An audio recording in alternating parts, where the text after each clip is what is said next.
नहमदुहु व नुसल्ली अला रसूलिहिल करीम अम्मा बाद फ़अऊज़ु बिल्लाहि मिनश्शैतानिर रजीम बिस्मिल्लाहिर रहमानिर रहीम।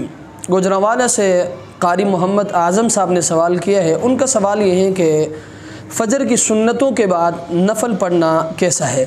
उनका कहना ये है कि अक्सर जगहों में ये देखा जाता है कि लोग फ़जर की नमाज़ के लिए मस्जिद में आते हैं, आने के बाद वो पहले सुन्नत पढ़ते हैं, उसके बाद फिर वो फ़जर के फ़र्ज़ से पहले वो नफ़ल पढ़ना शुरू करते हैं। आया अज़रूए शरीयत ये जायज़ है या नहीं।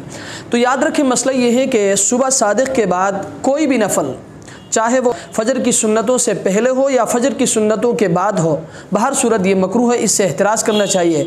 अक्सर जगहों में ये देखा जाता है कि लोग फ़जर की नमाज़ के लिए आते हैं, वो सुन्नत पढ़ने के बाद नफ़ल के लिए खड़े हो जाते हैं। तो याद रखें ये तरीक़ा दुरुस्त नहीं है, ये मकरूह है, इससे एहतराज़ करना चाहिए। अल्लाह तबारक व तआला हमें इस मसले को समझने की तौफ़ीक़ अता फ़रमाए। व आखिरु दावाना अनिल हम्दुलिल्लाहि रब्बिल आलमीन।